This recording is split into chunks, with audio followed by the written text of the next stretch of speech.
aquel tiempo se acercó a Jesús un leproso suplicándole de rodillas: «Si quieres, puedes limpiarme». Compadecido, extendió la mano y lo tocó diciendo: «Quiero, queda limpio». La lepra se le quitó inmediatamente y quedó limpio.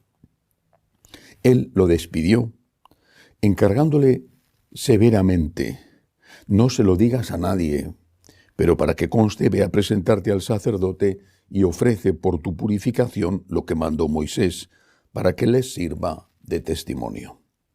Pero cuando se fue, empezó a pregonar bien alto y a divulgar el hecho, de modo que Jesús ya no podía entrar abiertamente en ningún pueblo. Se quedaba fuera en lugares solitarios y aún así acudían a él de todas partes. Palabra del Señor. Gloria a ti, Señor Jesús. Ayer la meditación era, entre otras cosas, sobre el milagro que Jesús había hecho curando a la suegra de San Pedro. Aquella mujer que estaba enferma, no sabemos la gravedad, con fiebre, dice el Evangelio, se levantó y se puso a servirles. Ante una gracia hay que dar gracias con obras, ponerse a servir a quien te ha ayudado. Ponte a servir a Dios, agradece. Hoy vemos una situación extraña, porque no debería de ser lo normal. La suegra de Pedro agradeció sirviendo.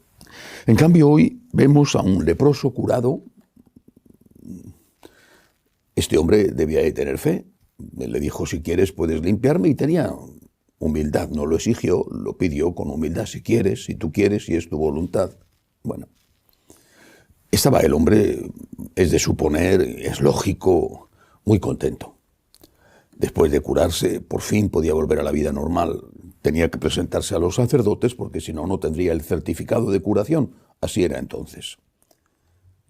Pero el Señor le dijo: «Por favor», y además dice el Evangelio que se lo dijo severamente, le insistió, solo a los sacerdotes, supongo que también a su familia, naturalmente. Y él le desobedeció. Transformó una gracia en una ofensa. No solamente no dio gracias, sino que hizo daño a Jesús. Posiblemente no quiso hacerlo, en fin, estaría el hombre entusiasmado, pero le hizo daño a Jesús, le hizo daño. El Evangelio dice que ya no podía entrar en ningún pueblo y que tenía que quedarse a dormir afuera, en el campo, debido a la desobediencia de este hombre que había transformado un acto de amor de Cristo, un gran milagro, en un motivo para ofender a aquel que le había ayudado. Y esta es la meditación. ¿Qué hacemos con las gracias de Dios? Por ejemplo, tantas cosas: la salud, la juventud, la inteligencia, la cultura, el dinero. ¿Qué hacemos con todo lo que Dios nos ha dado? Hay muchas personas que delante de los problemas se hunden, los problemas les rompen, se llenan de preguntas sin respuesta y se alejan de Dios. Bueno, esto existe. No digo que esté bien, en absoluto está bien, tendrían que recordar los buenos tiempos y dar gracias a Dios por lo que les queda, pero es humanamente comprensible, aunque no esté bien. Pero hay muchísima más gente, muchísima más, sin comparación, que se hunde cuando les va bien en la vida. El éxito para la relación con Dios es mucho peor que el fracaso. Basta ver cómo está la cuestión de la práctica religiosa, de la fe, en los países pobres o en los países ricos. Cuanto más rico es un país, menos gente va a misa, más vacíos los seminarios. Delante del dolor del tipo que sea, actúa un instinto el instinto de pedir ayuda. Y si tienes fe, acudes a pedir ayuda a Dios, incluso aunque tengas dudas de fe. Pero el pecado original nos ha herido, entre otras cosas, quitándonos otro instinto, el agradecimiento. El agradecimiento no es instintivo, por lo menos para la inmensa mayoría. Quizá 1 de cada 10 tiene un instinto de agradecimiento, la inmensa mayoría no. Todos tenemos instinto de pedir, pero no tenemos el instinto de dar, y sobre todo de dar gracias. Al contrario. Y eso desde niños es muy significativo cómo se expresan los niños cuando llegan del colegio con las notas, por ejemplo. Siempre dicen he aprobado o me han suspendido. Nunca se da gracias.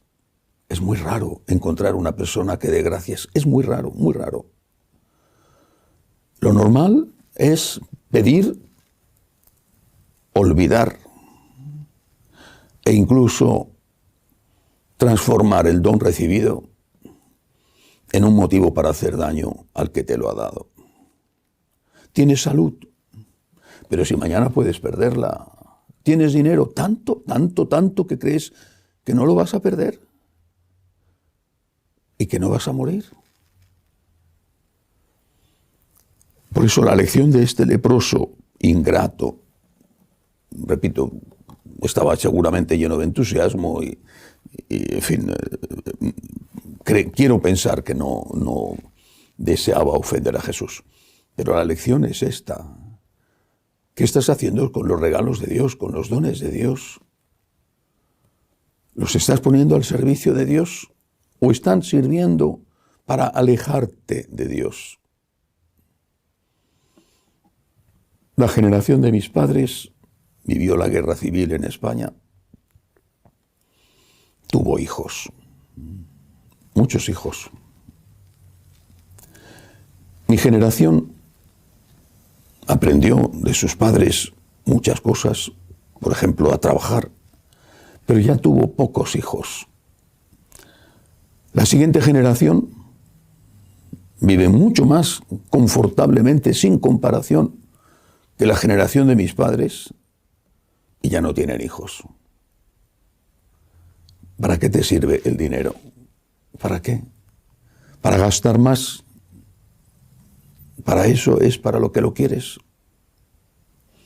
La generación de mis padres iba a misa, no digo el 100% de la población en España, pero mayoritariamente. Esta generación, que serían los nietos de mis padres, esta generación ya no va casi nunca. Y son más ricos, más cultos, no sé si más sabios, creo que más sabios no, pero más cultos sí. ¿Para qué te sirven los dones de Dios? Pensemos en esto. ¿Qué estoy haciendo con los dones de Dios? ¿Los pongo al servicio de Dios? ¿Me acerco a Dios a dar gracias?